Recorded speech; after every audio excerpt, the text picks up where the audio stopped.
this video, we'll discuss how the tensile strength of ear cartilage relates to the quality of your genetic strength and expression. Enjoy. In today's face reading tutorial, we're going to discuss one of the areas on the face that you can look at and you can make tactile contact with to determine the strength of the Jing system. So for those of you who are new to my channel or who are unfamiliar or who have forgotten, Jing is the term used for our constitutional strength and genetic essence. If you think about this in the context of Chinese medicine, they have something called the three treasures, Jing, Qi, and Shen, and you can loosely think of this as a pyramid. The bottom one is Jing, that's your body and constitution. The middle one is Qi, which is sort of like the breath and energy of the body, the daily energy.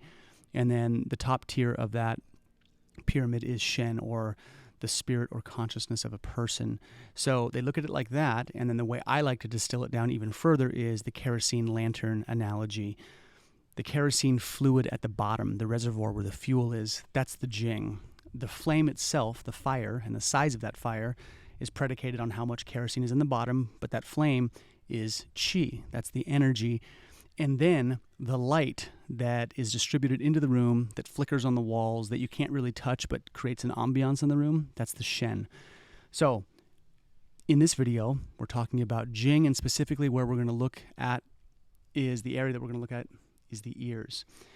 The ears are basically external visual markers of your kidneys.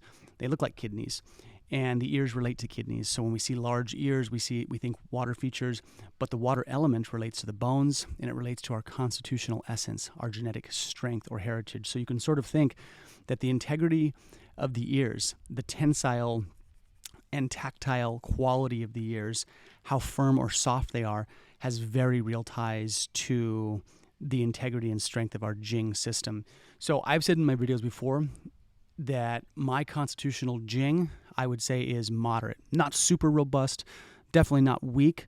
I'm a very healthy person, but I also have to tend to my health probably a little more than the average person. And if you look at my ears, although you can't touch my ears through the screen, you'll see that my ears, they have some tensile strength kind of through the middle, but they fold kind of easy at the top, okay?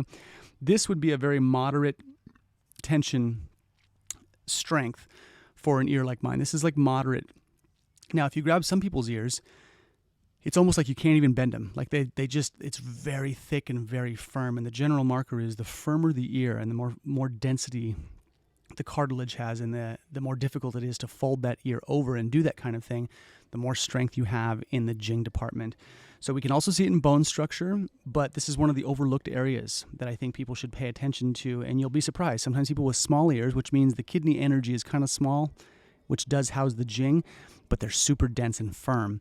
And those people sort of have like a really condensed battery. Some people like me have larger ears, which is kind of it's an indicative of like larger kidney metrics, which does house the Jing, but the tensile strength of the ears is a bit softer. So this is something to think about in terms of constitutional strength, especially when you're assessing like sickness and how you navigate your health. If your ears are super firm, you can probably color outside the lines a bit more.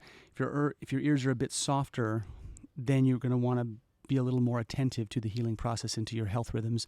So in any case, this is just one area you can check out for constitutional strength. I will be doing another video for this upcoming Monday, but that will be a face reading tutorial video because I'm heading out of town to camp with my wife and daughter, and things get busy. I'm just sitting here doing my thing, but I won't be able to do probably a celebrity.